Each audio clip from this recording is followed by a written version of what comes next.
ज्योतिषियों का दावा है, ज्योतिष शास्त्र के मुताबिक हमारे भाग्य को नियंत्रण करने वाले ग्रह नक्षत्र स्थिर है, यानी एक जगह ठहरा हुआ है। आसमान में सूर्य चांद सितारे एक जगह स्थिर है और ये सूर्य चांद सितारे या नक्षत्र हमारे भाग्य को नियंत्रित करता है।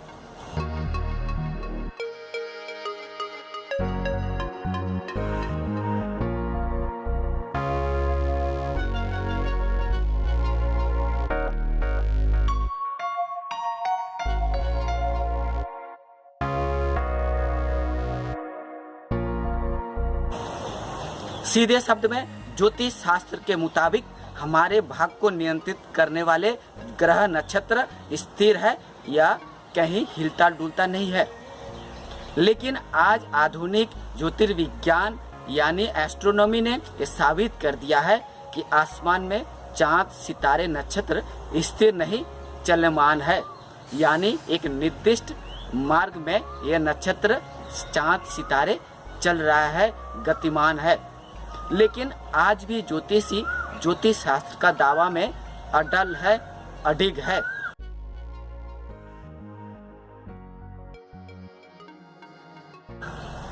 ज्योतिषियों का दावा है कि ज्योतिष शास्त्र एक विज्ञान है और इस विज्ञान के द्वारा हम किसी भी इंसान का भाग्य बदल सकते हैं, भाग्य में होने वाली घटना के बारे में पूर्व अनुमान लगा सकते हैं। अगर और आपके भाग्य में यदि किसी तरह की अनहोनी है, दुर्घटना है, तो उसे ग्रह नक्षत्र आदि द्वारा टाला भी जा सकता है। लेकिन जहां आज आधुनिक एस्ट्रोनॉमी या ज्योतिर्विज्ञान ने साबित कर दिया है कि आसमान में चांद सितारे नक्षत्र ग्रह आदि स्थिर नहीं चलमान है और एक निर्दिष्ट मार्ग में यह गतिमान है, तो क्या आज हम ज्योतिर्विज्ञान की बातों पे विश्वास करेंगे या ज्योतिष शास्त्र जैसे शास्त्र की बातों पे विश्वास करेंगे? अगर आप पढ़े लिखे हैं, शिक्षित हैं, तो आप ज्योतिष शास्त्र पे नहीं, ज्योतिर्विज्ञान एस्ट्रोनॉमी पे विश्वास करेंगे, विज्ञान की बातों पे विश्वास करेंगे। लेकिन आश्चर्य इस बात की है कि आज इस विज्ञान के युग में भी पढ़े लिखे अनेक लोग भी ज्योतिष शास्त्र में विश्वास करते हैं, ज्योतिषियों की बातों पे विश्वास करते हैं। इसीलिए अपनी भाग्य को बदलने के लिए ग्रह रत्न ताबीज कवच धारण करते हैं किसी ज्योतिषी के कहने पे। अगर आप वाकई में शिक्षित हैं, पढ़े लिखे हैं, तो क्यों आप ज्योतिष शास्त्र पे विश्वास करते हैं, ज्योतिषी को बातों पे विश्वास करते हैं? क्यों ताबीज ग्रह रत्न ताबीज पे विश्वास करते हैं? इससे साबित होता है कि आप पढ़े लिखे होकर भी एक मूर्खता पे विश्वास करते हैं। अगर आप ज्योतिष शास्त्र पे विश्वास करते हैं, ज्योतिषियों की बातों पे विश्वास करते हैं, तो आप अनपढ़ जैसे विश्वासी हैं। अगर आप ज्योतिष शास्त्र पे विश्वास करते हैं, ज्योतिषियों की बातों पे विश्वास करते हैं, तो आप पढ़े लिखे एक अनपढ़ है, मूर्ख हैं। मूर्ख इसलिए यदि आप पढ़े लिखे वाकई में हैं, तो आप विज्ञान विश्वासी होंगे, एस्ट्रोनॉमी पे विश्वास करेंगे, चांद सितारे नक्षत्र स्थिर नहीं है इस बात पे विश्वास करेंगे। लेकिन आप यदि ज्योतिष शास्त्र और ज्योतिषियों की बातों पे विश्वास करेंगे, तो आप मूर्ख होंगे, अनपढ़ होंगे, क्योंकि एक अनपढ़ और मूर्ख ही ज्योतिष शास्त्र और ज्योतिषियों की बातों पे विश्वास कर सकता है। दूसरी ओर ज्योतिषियों का कहना है कि हमारे भाग्य को नियंत्रित करता है आसमान के सिर्फ 9 ग्रह। ज्योतिष शास्त्र के मुताबिक हमारे भाग्य को 9 ग्रह नियंत्रित करता है। ग्रहों का नाम है शुक्र, बुध, रवि, राहु, केतु, चंद्र, शनि। लेकिन आज आधुनिक एस्ट्रोनॉमी या ज्योतिर्विज्ञान ने साबित कर दिया है सूर्य कोई ग्रह नहीं, नक्षत्र है। राहु केतु का वास्तव में कोई अस्तित्व नहीं है। ये एक पौराणिक गोल गल्प कहानी की राहु केतु, और राहु केतु एक काल्पनिक ग्रह है, इसका वास्तव में कोई अस्तित्व नहीं है।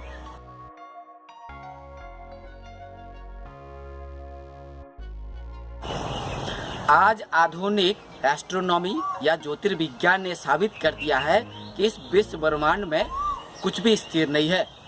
चांद सितारे नक्षत्र अपने स्थान पर स्थिर नहीं है और ये गतिशील है।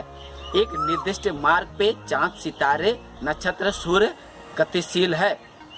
लेकिन ज्योतिषी और ज्योतिष शास्त्र आज भी अपने ये सिद्धांत पे अटल है कि इस विश्व ब्रह्मांड में जो भी ग्रह नक्षत्र हमारे भाग को नियंत्रित करता है वो स्थिर है और एक जगह स्थिर है।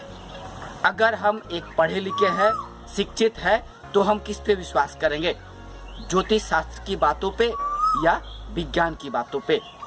यदि हम सही में पढ़े लिखे हैं, शिक्षित व्यक्ति है, तो हम ज्योतिषियों की बातों के विश्वास करेंगे। अगर आप सही मायने में शिक्षित है तो क्या आप ज्योतिषियों की बातों पे विश्वास करेंगे? ग्रह नक्षत्र हमारे भाग को नियंत्रित करता है, इस बात पे विश्वास करेंगे?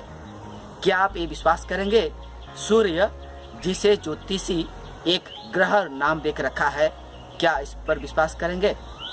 अगर आप सही मायने में शिक्षित होंगे, पढ़े लिखे होंगे, तो ज्योतिषियों की भूल भुलैया ऊट पटांग बातों पे विश्वास कभी नहीं करेंगे। आप विज्ञान की बातों पे विश्वास करेंगे। आप ये विश्वास करेंगे कि हमारे भाग को आसमान के चांद, सितारे, नक्षत्र, ग्रह नियंत्रित नहीं करता है। हमारे भाग को हमारा समाज, परिवार, देश नियंत्रित करता है। हमारे भाग को इस पर्यावरण नियंत्रित करता है, मौसम नियंत्रित करता है। हमारे भाग को चांद, सितारे, सूर्य, नक्षत्र नियंत्रित नहीं करता है।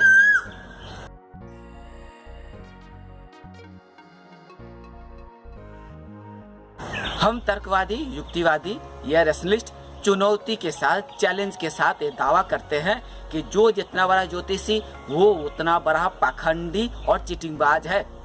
ये चीटिंगबाज ज्योतिष शास्त्र के नाम पे अपना पाखंडी धंधा खोल कर रखा है। जो लोग ज्योतिष शास्त्र पे विश्वास करते हैं, भाग पे विश्वास करते हैं, उन्हें ताबीज, कवच, ग्रह रत्न देकर अपनी धंधा चलाते हैं, अपना ठगी का धंधा चलाते हैं और लोगों को ठगते हैं।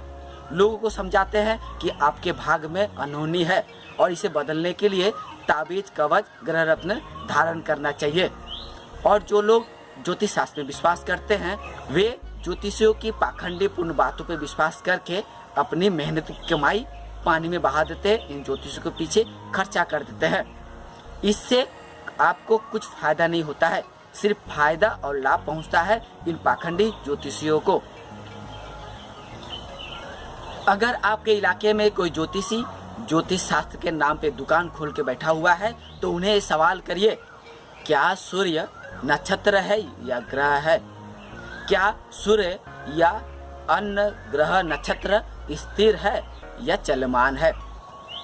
क्या आसमान के सिर्फ 27 नक्षत्र हमारे भाग को नियंत्रित करता है या आसमान में असंख्य लाखों करोड़ों नक्षत्र ग्रह है हमारे भाग को नियंत्रित क्यों नहीं करता है? देखिए वो ज्योतिषी आपको इन प्रश्नों का क्या जवाब देता है।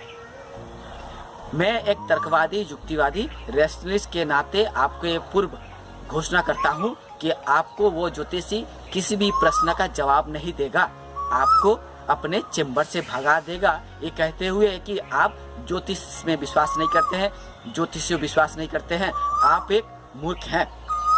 क्योंकि जब आप किसी ज्योतिषी को इस तरह के प्रश्न करेंगे तो ज्योतिषी ये समझ जाएंगे कि उसकी पोल खुलने वाली है और वो आपको अपनी दुकान से जल्द विदा कर देंगे।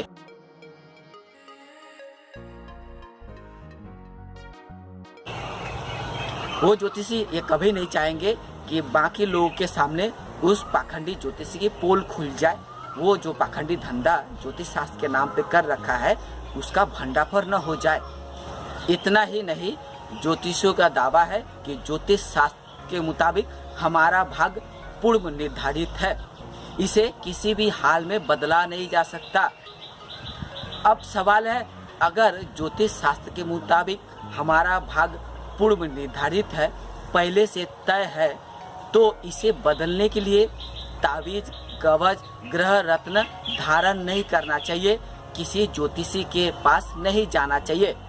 क्योंकि अगर ज्योतिष शास्त्र के मुताबिक आपके भाग में होने वाला हर घटना पूर्व निर्धारित है तो आपको आपके जीवन में यदि कोई अनहोनी है तो उसे टालने के लिए कोई ज्योतिष के पास नहीं जाना चाहिए, ताबीज, कवच, ग्रह रत्न इत्यादि धारण नहीं करना चाहिए। लेकिन हम क्या देखते हैं, एक और ज्योतिष शास्त्र के मुताबिक भाग पूर्व निर्धारित है, इसे बदला नहीं जा सकता है, और दूसरी ओर वही व्यक्ति ज्योतिषी के पास जाते हैं, ग्रह रत्न ताबीज कवच ग्रहण करते हैं।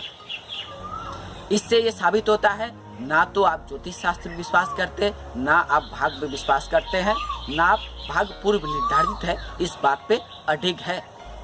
आप सिर्फ आपकी अपनी मनमानी बातों पर विश्वास करते हैं। इसीलिए आप एक और ज्योतिष शास्त्र में विश्वास करते हैं, ज्योतिषियों भी विश्वास करते हैं, भाग पूर्व निर्धारित है ऐसी पाखंडीपूर्ण बातों पर विश्वास करते हैं। लेकिन हम युक्तिवादी तर्कवादी भाग पे विश्वास नहीं करते हैं, ज्योतिष शास्त्र पे विश्वास नहीं करते हैं, ज्योतिषियों पे विश्वास नहीं करते हैं। हम अपने कर्म पे विश्वास करते हैं। हम यह जानते हैं कर्म करने से फल मिलेगा, कर्म नहीं करने से कोई फल नहीं मिलेगा। हमें मेहनत करनी चाहिए, मेहनत करने से हमें मजदूरी मिलेगी। पढ़ाई लिखाई करने से हम शिक्षित होंगे, अच्छी पढ़ाई अच्छी स्कूल जाने से हम उच्च शिक्षित होंगे।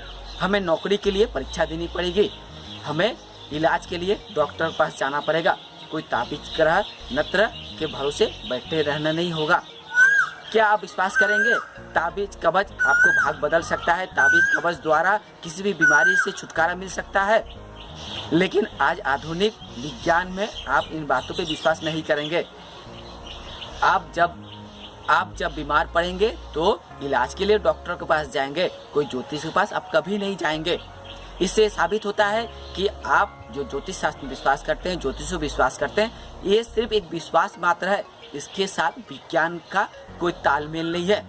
आपका विश्वास व्यक्तिगत विश्वास है और ये विज्ञान के लिए झूठा साबित है। आपका विश्वास एक अंधविश्वास है, विज्ञान के सामने कोई मोल नहीं है।